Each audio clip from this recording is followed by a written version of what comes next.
got his PhD at Johns Hopkins, and Kate is a nurse practitioner. They have 4 girls, and we are so glad you guys are worshiping with us. But you, before you came here, you were in Baltimore. And I wonder, Drew, if you would just share a little bit about that neighborhood that you guys landed in. Okay, yeah. We were just a few years married. I was accepted into the medical school down there, and we were just newly married, looking for a house, and the realtor would take us to this row house at night, right next to Johns Hopkins.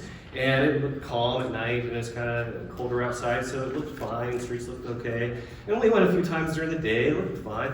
And so we purchased the row house, and once the weather warmed up, the rats came out to play, per se, because the market was active drug market, active cocaine selling, and so it kind of dawned on me, like, gosh, there's something wrong here, and it really hit me on a Saturday morning when I woke up and there were balloons outside, and I thought, great, kid's birthday today, maybe this is a good place. And it was actually like a eulogy to Lips was his name, a street guy, who had died the night before, not just a few feet actually from our row house. It's funny too. One time we had a foreign exchange postdoc stay with us. And the first night she stayed with us, she wanted to leave because there was gunshots outside. I said, no, this place is okay. This place. So there were definitely deep problems, and we were just shocked that we were there. And yeah, so so we also start, natural thing. You start asking for help. You start calling city agencies. You start getting the NAACP involved, right? So you ask all these different organizations, and nobody would help us. Everybody said, really, you should just move, and you're the problem. And it was just like, wow, this is really bad. So you see the situation. There's a circumstance. You realize this is different than what you imagined. What did you believe God was calling you to do at that point? Yeah, we were just starting to have children at that time, and so we were there a few years, and we started falling in love really with this community. And we really thought if just one kid could come out of this place, it's mainly fatherless families, mainly single moms, Section 8 housing. If we could just see one kid make one relationship, we thought that would be worth it. And so Kate, my wife, started befriending the neighbors. One kid became 10 kids, and yeah, so we went into this neighborhood with the goal of being good neighbors. We weren't sent as missionaries. We didn't approach it as a missionary role, but as it evolved, we thought, being good neighbors, we can do this anywhere, and this is a missionary role. So it just involved basically sitting on the stoop, talking to people. As our kids were toddlers and 2 or 3 years old, they were playing with the neighborhood kids, riding bikes, passing out food and doing little ad hoc VBS days on the sidewalk right there in front of the house.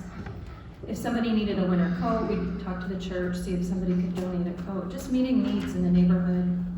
Also getting involved in cleaning and greening. There's a lot of vacancy, abandonment. Removing trash was a huge issue. Rats were overrunning the neighborhood because people couldn't afford trash cans. Their trash wasn't managed well. So writing grants to get trash cans and to get vacant lots cleaned up. Just meeting practical needs in the neighborhood. So you started to see change in individuals' lives, you're starting to see the community, but then there was another problem that confronted you guys. You realized something had to happen. You want to explain that to us?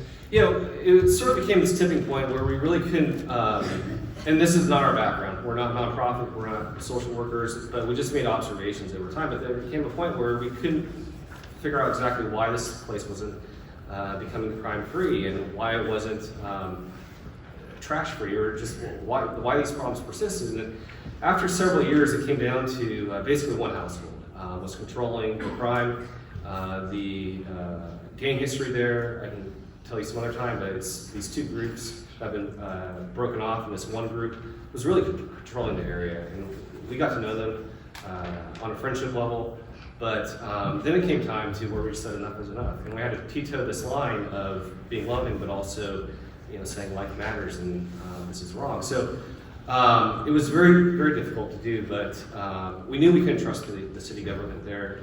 People had reported this stuff before, and their families would be taken out of the homes.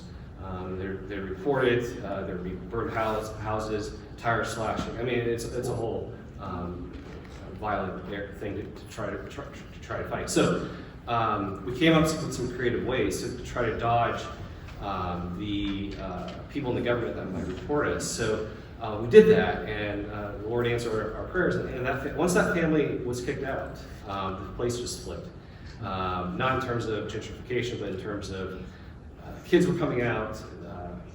There was like vacation Bible schools. It was just like that one family just had such a control on the area. And so what it came down to, it's just like, while all these things like greening's fun and all this stuff is great, it comes down to relationships, and just if you get to know the people, and get to know the right people, then real change can happen.